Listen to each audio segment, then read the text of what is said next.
बिस्मिल्लाहिर्रहमानिर्रहीम।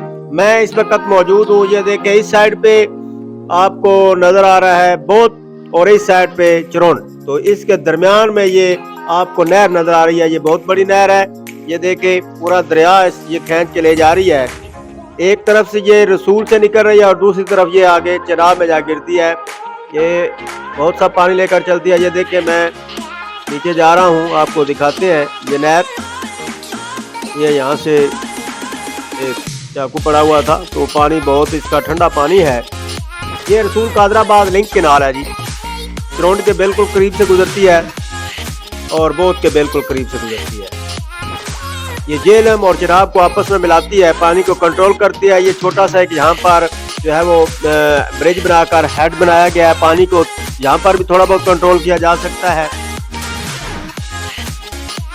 ये सिंध ताश मुआहदा का ही हिस्सा है ये नहर भी। ये असल में सिंध ताश मुआहदा क्या है, ये जो है आप समझ लें 1960 ईस्वी में भारत और पाकिस्तान के दरमियान जो दरियाओं की तकसीम है वो था कि किस किस दरिया का पानी पाकिस्तान ने इस्तेमाल करना है और किस ने इंडिया का। ये 1960 में मुआहदा लिखा गया था।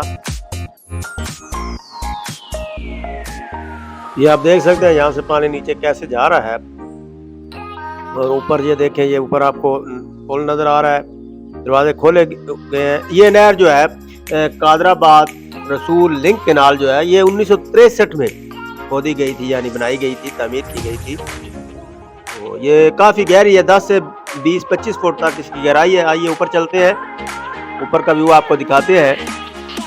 ये देखें अब आप ऊपर से आसपास का इलाका आपको कैसे नज़र आ रहा है। तो इस साइड से पानी, और ये इसके कंट्रोल है, यहाँ पे ताला लगा हुआ है ताकि कोई इसको शरारती बच्चा छेड़ ना दे, ताला लगा हुआ है। तो ये ऊपर से आपको मंजर आपको दिखाया। तो आइए नीचे चलते हैं। ये इसके दरवाजे हैं और ये पुल के ऊपर से मैं पैदल आपको दिखाता जा रहा हूँ। ये देखें कितना प्यारा नीचे से पानी का मंजर है। ये हमारे आसपास छोटे छोटे पिकनिक स्पॉट हैं, तो आप निकला करें, इन पॉइंट्स की आप विज़िट करें। दूर जाने से बेहतर है कि अपने घर के आसपास जो एरियाज़ हैं उसको आप जो है वो एक्सप्लोर करें, विज़िट करें। टाइम जो है वो अपना जो है वो उसको सही इस्तेमाल करें। तो इसके साथ मैं अपना ये व्लॉग ख़त्म करता हूँ। उम्मीद है आप पसंद करेंगे। लाइक करें, शेयर करें, कमेंट करें। अल्लाह हाफिज़।